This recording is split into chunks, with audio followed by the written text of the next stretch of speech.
নমস্কার আমার পরিবার, কেমন আছো তোমরা? আমার পরিবারের সব ভাই বোনেরা আশা করছি খুব ভালো আছে। তাদের জন্য আজ দুপুরের খাওয়া দাওয়া নিয়ে আমি চলে এসেছি। দেখো আজ দুপুরের খাওয়া দাওয়ায় কি আছে। এখানে আছে গরম গরম সাদা ভাত, রোজ যেমন থাকে। এখানে আছে মুগের ডাল, আর তার সাথে আছে বাঁধাকপির পকোড়া। এখানে আছে বড়ি দিয়ে ওলকপির একটা সুন্দর চচ্চড়ি, আর এখানে আছে আলু দিয়ে ফুলকপি দিয়ে বাগদা চিংড়ির একটা সুন্দর তরকারি, আর এখানে আছে ভেটকি মাছের ঝাল পোস্ত আর সর্ষে বাটা দিয়ে, আর এখানে আছে টমেটোর চাটনি। তো এই হলো আজ দুপুরের আমার নিবেদন। তাহলে চলো খাওয়াটা শুরু করি। বন্ধুরা, তো তোমরা সবাই কেমন আছো? আশা করছি ঈশ্বরের আশীর্বাদে তোমাদের শরীর সুস্থ আছে। আজকে দুপুরবেলার খাবারের আয়োজন নিয়ে আমি আর মা তোমাদের সামনে উপস্থিত। তো বেশি কথা না বাড়িয়ে আজকের খাবারগুলোকে ট্রাই করব। তো প্রথমে এখানে আছে ওলকপি, আর এতে আছে বড়ি।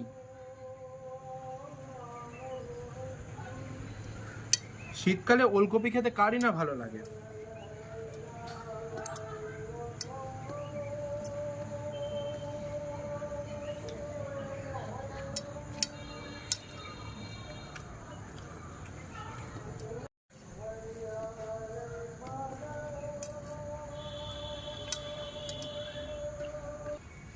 ওলকপিটা খেয়ে ভীষণই ভালো লাগলো।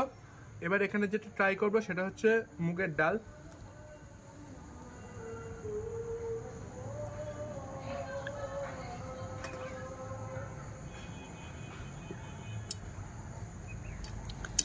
মুগের ডালের সাথে দেখো বন্ধুরা বাঁধাকপির পকোড়া।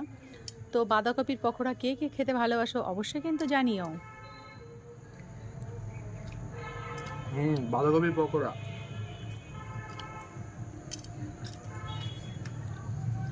বাঁধাকপির পকোড়া যারা খেয়েছো, ট্রাই করেছো, তারা অবশ্যই জানবে যে এটা খেতে কতটা সুস্বাদু লাগে।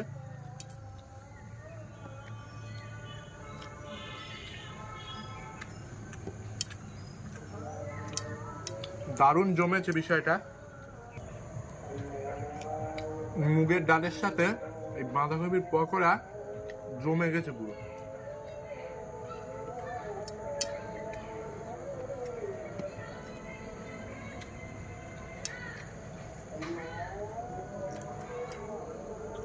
তোমরাও কিন্তু অবশ্যই ট্রাই করবে বাড়িতে বাঁধাকপির পকোড়া। এখনো যারা যারা খাওনি, অনেক বড় একটা জিনিস মিস করে গেছো।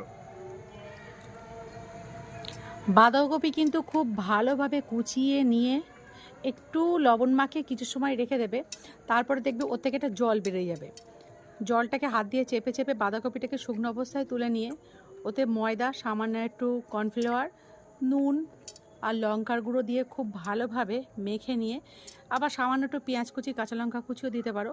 তারপর তেলে এরকমভাবে ভাজবে, দেখবে খেতে কিন্তু ভীষণই ভালো লাগবে আর খুব মচমচে হয়, আর খেতে কিন্তু খুব ভালো লাগে বন্ধুরা। ডালটা খেয়েও দারুণ লেগেছে, জাস্ট মুখের ভাবটা একদম জমে গেছে। এইবারে যেটা আছে সেটা একটা বিশেষ আকর্ষণীয় রান্নার পদ, চিংড়ি মাছ আর ফুলকপির রসা। ওয়াও, জাস্ট এর কালারটা এসছে দেখো। আর জানো তো এটা কি জিনিস? আমার শীতকালে সবথেকে প্রিয় সবজি।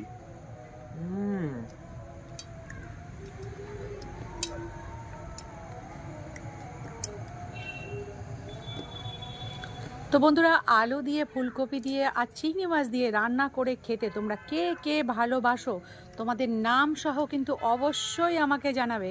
একটা বোন কন্টিনিউ আমার ভিডিওগুলো দেখে যাচ্ছে। পাপিয়া, তোমাকে অনেক অনেক অনেক ধন্যবাদ। এইভাবে আমাকে সাপোর্ট করো আর আমার সাথে থাকো। যেমনটা আশা করেছিলাম, চিংড়ি মাছের এই যে ফুলকপির রসা খেতে দারুণ হয়েছে, অসামান্য স্বাদ। তোমরা এই রান্নার পদটা এরকম বড় সাইজের চিংড়ি মাছ দিয়েও করতে পারো, আবার বাজারে যে ছোট ছোট চিংড়ি মাছগুলো পাওয়া যায় সেগুলো দিয়েও করতে পারো। দুটো দিয়েই খেতে বেশ ভালো লাগে। তো যেহেতু এখানে বড় চিংড়ি মাছ আছে, বিষয়টা বেশি জমে যাচ্ছে। আর এর স্বাদ বলে বোঝানো যাবে না, সত্যি কথা বলছি। তো তো বন্ধুরা, তোমরা কিন্তু অনেকে আমায় বলছো যে দিদিভাই খাবারগুলো দেখাচ্ছ, তো তোমাদেরকে আমার রিকোয়েস্ট, তোমরা যে যে খাবারগুলো টেস্ট করতে চাও তোমরা আমার বাড়িতে প্লিজ চলে আসতে পারো। আমি অবশ্যই রান্নাবান্না করে তোমাদেরকে খাওয়াবো। তো ফোনের মধ্যে আমি তো জাস্ট দেখাতেই পারি, কি করে খাওয়াবো বলো। তো যেদিন যেদিন তোমরা আমার বাড়ি আসবে সেদিন কিন্তু অবশ্যই তোমাদেরকে রান্না করে আমি খাওয়াবো।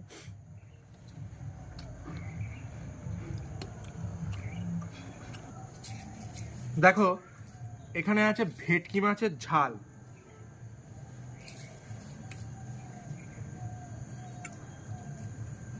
ভেটকি মাছ আমাদের বাড়ির 3 জনেরই পছন্দ, বিশেষ করে আমার তো একটু বেশি।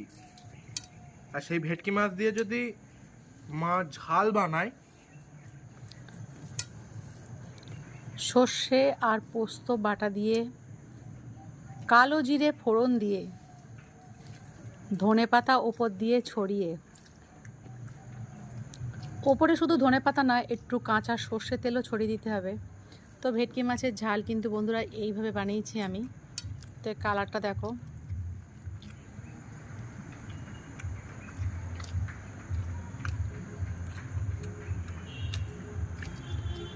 কি বানিয়েছো মা! আহা, আহা, এই সত্যি বলছি, এই ভেটকি মাছের ঝাল যারা যারা খাবে তারা শুধু একটা কথা বলবে, আহা আহা।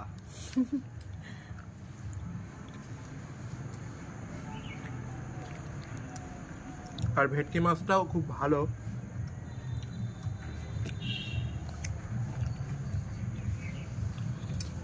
এখানে আমাদের বাজারে যে মাছগুলো পাওয়া যায় সবই খেতে